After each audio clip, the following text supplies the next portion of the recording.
பாருடா இதுலயும் அது அந்த திவான்லயும் புது புடவை பழைய புடவை 2 பேரும் என்ன பண்றீங்க? புது புடவையும் பழைய புடவையும் 2 பேரும் ஷேர் பண்ணி எடுத்துக்கோங்க. சரியா? அம்மா எனக்கு புது புடவை தான் என்னோட ஃபங்க்ஷன் கட்டுறதுக்கு வேணுமா?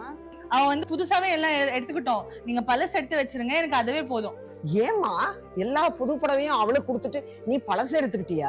அவங்களுக்கு ஒரு இடத்துல கூட்டு போறேன். ஸோ நான் மம்மிக்கு பாண்டி பஜார்ல இருக்கிற ரங்க காம்ப்ளெக்ஸ்குள்ள சத்குரு சில்க் சென்டர் தான் கூட்டு போயிருந்தேன். இவங்க வந்து அண்ணா நகரும் சவுகார்பேட்லையும் பிரான்ச்சஸ் வச்சிருக்காங்க. சவுகார்பேட்ல மெல்டிங் ஃபெசிலிட்டிஸ் கூட இருக்கு. ஸோ அவங்க கிட்ட சாரி கொடுத்த உடனே அவங்க வந்து ஃபர்ஸ்ட் எல்லா சாரியும் பிரிச்சு வச்சு செக் பண்றாங்க. சில்வர் ஜரிகை சாரி கல்ல தேய்ச்சதும் ஒயிட் கலரும், காப்பர் சாரி பிங்க் கலர்ல இருக்கும். ஸோ அவங்க வந்து சில்வர் ஜரிகை சாரி தான் எடுத்து மெஷர் பண்ணிட்டு நமக்கு ஒரு அமௌண்ட் சொன்னாங்க. பாருங்க, காப்பர் சாரி உங்களுக்கு வேல்யூ போகாது, சில்வர் மட்டும் தான் வேல்யூ போகும். நீங்க எடுத்த 4 சாரிக்கு மட்டுமே பாத்தீங்கன்னா உங்களுக்கு 40,000 வருது. மம்மிக்கு ஒரே சந்தோஷம், அமௌண்ட் எடுத்து நாங்க கிளம்பிட்டோம். பழைய புடவைக்கு இவ்வளவு வேல்யூபிளா பாப்பா? ஆமா மம்மி, அதுவும் இவங்க சென்னையில மட்டும் இல்ல, கோயம்புத்தூர், பாண்டிச்சேரி, பெங்களூர்ல கூட பிரான்ச்சஸ் வச்சிருக்காங்க. சரி, இப்போ வர காசு நீங்க உங்க பேர்ல எடுத்து வச்சுக்கோங்க, உங்களுக்கு எப்பாச்சும் யூஸ் ஆகும். சரி கண்ணா.